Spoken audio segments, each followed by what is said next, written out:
بسم اللہ الرحمن الرحیم۔ اعوذ باللہ من الشیطان الرجیم۔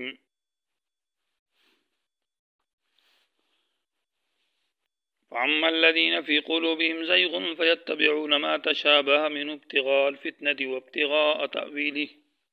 عزیز طلبہ اکرام، سبق نمبر 239 آیت نمبر 7 سورہ آل عمران۔ آیت کریمہ میں نصارہ کے شبہ کا جواب تھا کہ عیسیٰ ابن اللہ جو ہے یہ متشابہات میں سے ہے، اور بمعنی ابن حقیقی کے اور بمعنی ولی اللہ محبوب اللہ کے ہے۔ تو اسی گزشتہ سبق میں سوال جواب ہوا ہے۔ وَأُخَرُ متشابہات، قرآن کی کچھ آیتیں جو ہے وہ متشابہات ہیں۔ تو متشابہ کا معنی گزرا ہے کہ تشابہ سے ہے، معنی دو چیزوں کے درمیان میں مماثلت، کہ ان کا امتیاز اور جدائی مشکل ہو جائے۔ اور قرآن مجید میں جو لفظ تشابہ ہے بمعنی شک کا بھی ہے ولیکن شبہ، اور اس طرح تشابہ بعض اعتبار اور بعض وجوہ کی بنا پر ہے، من کل الوجوہ تشابہ مراد نہیں ہے، مختلف صورتوں کے اندر ہے۔ یہاں تشابہ کی 4 قسمیں ہیں، یعنی اسباب تشابہ 4 ہیں، کہ معنی کے اندر خفا پایا جاتا ہے، اور معنی اپنے یا تو لفظ اپنے معنی پر ظاہر نہیں ہے، یا یہ ہے کہ لفظ مراد اس سے واضح نہیں ہو رہی، یا مراد اور معنی دونوں بالکل واضح نہیں ہو رہا، تو اس میں خفا پایا جاتا ہے۔ اور خفا کے مختلف درجات ہے، کبھی بالکل خفی ہوتا ہے، کبھی بعض وجوہ سے اس میں قدر کم خفا ہوتا ہے اور کبھی زیادہ۔ تو پہلی قسم ہے کہ خفا جو حاصل ہے اس کا جو سبب ہے وہ اشتراک ہے، کہ لفظ مشترک ہے کئی معنوں کے اندر، تو اس وجہ سے لفظ میں خفا آیا ہے کہ یہاں پر کون سا معنی مراد ہے۔ تو یہ کم درجے کا خفا ہے، اس لیے کہ لفظ جب مشترک ہو کئی معنوں کے اندر تو جہاں جو معنی مراد ہے تو وہاں قرائن دیکھے جائیں گے کسی ایک معنی کے۔ اگر سیاق اور سباق میں آگے پیچھے دائیں بائیں قرائن سے وہ خفا دور کیا جا سکتا ہے، یہ اشتراک کی وجہ سے خفا ہے کہ لفظ مشترک ہے کئی معنوں میں۔ نمبر 2 یہ ہے کہ اشتراک لفظ کے اندر جو خفا ہے اور تشابہ حاصل ہے وہ تشابہ باعتبار حقیقت و مجاز کے ہے، کہ لفظ میں احتمال ہے حقیقت کا بھی اور مجاز کا بھی۔ تو معنی حقیقی پر لفظ کو حمل کیا جائے گا، مجاز کی طرف رجوع نہیں کیا جائے گا جب تک کہ حقیقت ممکن ہو اور حقیقت متعذر نہ ہو۔ تو چونکہ لفظ دو معنوں میں، معنی حقیقی بھی ہے معنی مجازی بھی ہے، اس لیے یہاں تشابہ پیدا ہوا، جیسے کہ لفظ ابن کے اندر ہے معنی حقیقی بیٹا اور معنی مجازی محبوب اللہ، تو تشابہ پیدا ہو جاتا۔ لیکن اہل زیغ لوگ جو ہے وہ معنی حقیقی کو چھوڑ دیتے ہیں اور معنی مجازی کی طرف چلے جاتے ہیں۔ تو جب تک مجاز کا قرینہ نہ ہو اور حقیقت متعذر نہ ہو تو مجاز کی طرف رجوع نہیں کیا جائے۔ اسی طرح تیسرا درجہ میں ہے بحسب اللغت اور وضع لغت کے اعتبار سے، کہ لفظ کا معنی لغوی معلوم نہیں ہے، لغت میں اس کا معنی ہے ہی نہیں ہے، جیسے کہ حروف مقطعات قرآنی ہے، الف لام میم صاد قاف، کہ ان کا لغت کے اندر کہیں معنی موجود نہیں ہے، نہ معنی لغوی نہ معنی مجازی، نہ کچھ بھی اس کا معنی معلوم نہیں ہے، تو ان کے اندر خفا ہے بحسب اللغت۔ اس وجہ سے یہ تیسری قسم ہے، اور یہ تشابہ گویا کہ کامل درجے کا ہوگا اس میں۔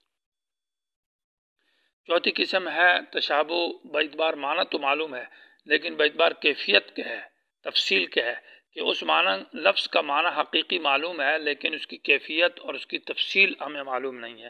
اس کا ادراک نہیں ہے۔ جیسے کہ حیات کا لفظ ہے کہ بل ہم احیاء، حیات برزخیہ یا حیات فی القبر ہے، تو معنی تو معلوم ہے کہ وہ زندہ ہے لیکن اس کی نفس الامر میں کیفیت اور تفصیل وہ معلوم نہیں ہے، پوری تفصیل کیا ہوگی، اس کی پوری کیفیت کیا ہے۔ یا اسی طرح استواء علی العرش، اللہ تعالیٰ کی جو صفات ہے، اللہ عرش پر مستوی ہے، تو معنی تو معلوم ہے لیکن استواء کی حقیقت معلوم نہیں ہے، کیفیت معلوم نہیں، تفصیل معلوم نہیں۔ اسی طرح تقدیر کا مسئلہ ہے، قضاء ہے، تو تقدیر اور قضاء تو ہے، اس پر عقیدہ ایمان ہے لیکن اس کی کیفیت اور اس کی تفصیل کیا ہے یہ معلوم نہیں ہے۔ اس طرح قیامت ہو گئی کہ قیامت کب آئے گی، اور اس کی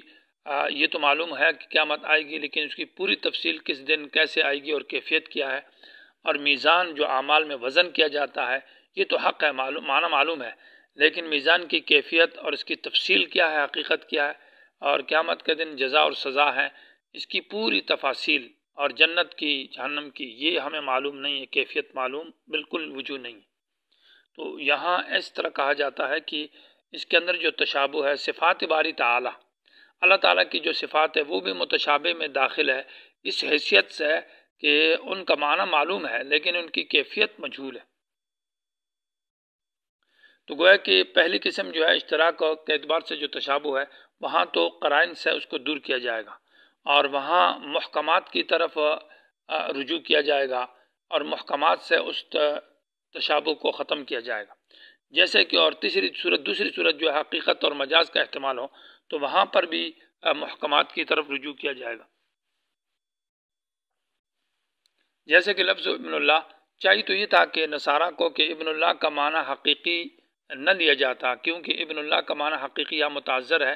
کیونکہ آیت موجود ہے لیس کمثلہ شیء، اللہ کی طرح کوئی اور نہیں ہے، اور لم یلد ولم یولد۔ تو جب معنی حقیقی معلوم نہیں تھا تو ان کو یہ کرنا چاہیے تھا کہ ابن اللہ بمعنی ولی اللہ کے، لیکن انہوں نے ابن اللہ بمعنی محبوب اللہ اور ولی اللہ کے نہ لیا اور حقیقی معنی مراد لے کر وہ گوئے کہ اہل زیغ بن گئے اور تشابہ سے وہ غلط معنی حاصل کر کے تجزی اور تجسیم کا عقیدہ رکھا اور عیسیٰ علیہ السلام کو خدا مانا۔ اسی طرح دوسری قسم جو ہے تیسری کہ حقیقت معنی معلوم ہے لیکن کیفیت مجہول ہے، تو اہل زیغ لوگ جو ہے وہ کیفیات پھر تلاش کرتے ہیں اور پھر گمراہی میں مبتلا ہو جاتے ہیں۔ تو اب یہ جو متشابہات ہے، اس یہاں پر آیت میں ایک اشکال یہ ہوتا ہے کہ قرآن مجید میں تو کہا کہ احکمت آیات ثم فصلت، سورہ ہود کے اندر ہے کہ اس کی آیتیں ساری محکم ہیں، اور یہاں تو کہا کچھ آیتیں متشابہات ہیں۔ اور دوسری سورہ زمر کی آیت ہے اللہ نزل الکتاب اللہ الذی نزل الکتاب احسن الحدیث کتابا متشابہہ، تو وہاں لفظ ہے کتابا متشابہہ کہ اس کی ساری آیتیں متشابہ ہیں، اور یہاں تو کہا کچھ متشابہات ہیں، تو بظاہر اس میں تعارض معلوم ہوتا ہے، لیکن یہ تعارض قرآن میں در حقیقت نہیں ہے، یہ تعارض ہمارے فہم کے اعتبار سے ہے کہ ہمارے فہم میں اس کو تعارض لگ رہا ہے۔ تو سورہ ہود کی آیت کا معنی احکمت آیاتہ کا معنی جعلت حکیمتاً، کہ یہ قرآن کی آیتیں حکمت سے بھری ہوئی ہے، یا احکمت کا معنی یہ ہے کہ یہ مضبوط ہے، اس میں نسخ نہیں ہو سکتا۔ اور سورہ زمر کی جو آیت ہے وہاں متشابہن کا معنی کہ ایک دوسرے سے ملتی جلتی ہے، فصاحت و بلاغت میں، صدق میں، ساری آیتیں جو ہے نا وہ فصاحت و بلاغت کے اعلیٰ درجے میں ہے، ایسا نہیں ہے کہ کوئی درجہ فصاحت اور بلاغت میں کم ہے، وہاں یہ معنی۔ اور یہاں اخر متشابہات کا معنی اور ہے، تو اس طرح تعارض دفع ہو جاتا ہے۔ اب متشابہات کے بارے میں دو قسم کے علماء ہیں، ایک وہ ہے جو علماء اہل حق ہے اور صحیح علماء ہے، اور دوسرے زائغین اہل زیغ باطل پرست جو متشابہات کے اندر تحقیق اور تفتیش کر کے غلط معنی، شرک اور کفر اور اپنی بدعت کو ثابت کرتے ہیں۔ تو اب اس کا تذکرہ ہے فَأَمَّا الَّذِينَ فِي قُلُوبِهِمْ، بہرحال وہ لوگ جن کے دلوں میں زیغن کج روی ہے، ٹیڑھا پن ہے، کجلش ہے،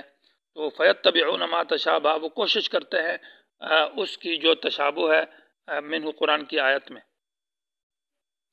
لفظ زیغ اصل صفت قلب ہے، دل کے میلان کو کہتے ہیں۔ فَلَمَّا زَاغُوا أَزَاغَ اللَّهُ، جب وہ ٹیڑھے ہو گئے تو اللہ نے ان کو ٹیڑھا کر دیا، اور زاغ البصر آنکھوں کا ٹیڑھا ہو جانا۔ لیکن زیغ شریعت کے اصطلاح میں کہتے ہیں استقامت سے ہٹ جانا، مطلب یہ ہے کہ باطل کی طرف، استقامت سے ہٹ کر باطل اور کفر کی طرف چلے جانے کو شریعت کی اصطلاح میں زیغ کہا جاتا ہے۔ تو زیغ جو ہے وہ شرک ہے، بدعت ہے، گمراہی ہے۔ تو اہل زیغ جو حق سے ہٹ جاتے ہیں اور بدعت اور کفر کی طرف مائل ہو جاتے ہیں، پھر اہل زیغ جو ہے وہ اس میں نصارہ ہے، خوارج ہیں، مبتدئین ہے، باطنیہ ہے، اور اس طرح کے بہت سارے لوگ ہیں اس میں داخل ہے۔ اور اس تعمیم کے اوپر حدیث عائشہ ہے، دلیل ہے کہ نبی علیہ السلام نے پوچھا، حضرت عائشہ کو فرمایا کہ عائشہ، وہ لوگ جو قرآن کے تشابہ کی تحقیق کرتے ہیں اور ان کے پیچھے پڑے رہتے ہیں اور ان کا کسب یہی ہے، تو یہ اہل زیغ میں سے ہے۔ تو اس حدیث سے گوئے کہ اہل زیغ کے اندر یہ تعمیم ہے۔ فَأَمَّا الَّذِينَ فِي قُلُوبِهِمْ زَيْغٌ، بہرحال وہ لوگ جن کے دلوں میں زیغ معنی ٹیڑھا پن ہے۔ یہ لفظ زاغا یزیغ اجوف یائی سے بمعنی ٹیڑھا اور کجروی کے ہے۔ جب یہ اجوف واوی ہو زاغا یزوغ تو اس کو پسل جانے کے معنی میں ہے، جیسے کہ حدیث ابو بکر کی کہ فَإِن زُغْتُ فَقَوِّمُونِی، اگر میں پسل گیا بھول گیا تو مجھے ٹھیک کرو۔ وہاں زغت کا یہ معنی نہیں کہ میں نے کج روی اختیار کی، وہ تو معنی غلط ہے کہ ابو بکر یہ کہے کہ میں مطلب یہ کہ کسی آیت کا یا حدیث کا غلط معنی بیان کروں اور اس میں کج روی تلاش کروں۔ وَيَتَّبِعُونَ یہ لوگ کوشش کرتے ہیں مَا تَشَابَهَ کی، یہ اتباع کا وہ معنی نہیں ہے کہ کوئی کسی کی تابعداری کرے، ایک آدمی دوسرے کی تقلید کرتا ہے، اتباع کرتا ہے، وہ معنی یہاں پر مراد نہیں ہے، بلکہ اتباع معنی طلب اور کوشش کے ہے، پیچھے پڑنے کے، پیچھے لگنے کے، جیسے کہ فَاتِّبَاعٌ بِالْمَعْرُوف کہ دیت کا فیصلہ ہو گیا تو اس آدمی کے پیچھے قاتل سے دیت طلب کرنے کے پیچھے اس کی کوشش کرے گا، اس کو ڈھونڈے گا، تلاش کرے گا۔ تو یتبعون کا معنی وہ کوشش کرتے ہیں، پیچھے لگ جاتے ہیں، ماں ان آیات کے تشابہ جو کہ متشابہ ہے منہ اس قرآن کی آیت میں۔ اب یہ تو اہل حق جو ہے اور صحیح لوگ جو ہے نا وہ بھی تو متشابہات کی تحقیق کرتے ہیں، جیسے کہ ابھی یہاں پر ہم نے تحقیق ذکر کی اور لوگ متشابہات کی اقسام اور اس کی تفصیل اور معنی معلوم کرتے ہیں، لیکن اہل زیغ جو ہے وہ ہم تو صرف تحقیق معلوم کر کے اس میں فتنہ اور مطلب یہ ہے کہ غلط معنی کی تفتیش اور تلاش نہیں کرتے۔ ان کا جو اہل زیغ ہے ان کا مطلب یہ کہ ابتغاء الفتنہ تھے، یہ فتنہ حاصل کرنے کے لیے، یہ ابتغاء الفتنہ مفعول لہو ہے۔ ابتغاء الفتنہ اہل زیغ کے دو مقصد ہے کہ علماء راسخین جو ہے وہ متشابہات کی تفتیش اور تتبع اور تلاش جو کرتے ہیں تو وہ جائز ہے، لیکن اہل زیغ کے جو مقاصد ہے وہ دو ذکر کی ہے، ایک ابتغاء الفتنہ اور دوسرا ابتغاء تعویلی ہی۔ ابتغاء الفتنہ ابتغاء کہتے ہیں کسی چیز کو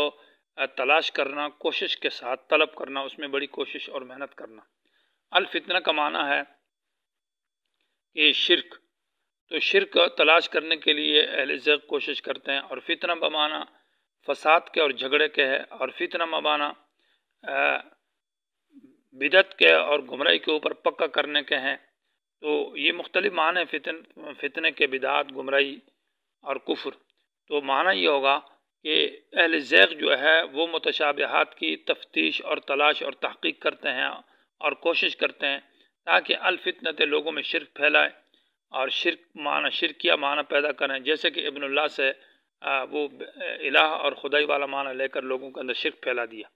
اسی طرح فتنہ معنی لوگوں کے اندر بدعات پیدا کرنا، فساد اور جھگڑے پیدا کرنا، مخلوق کے اندر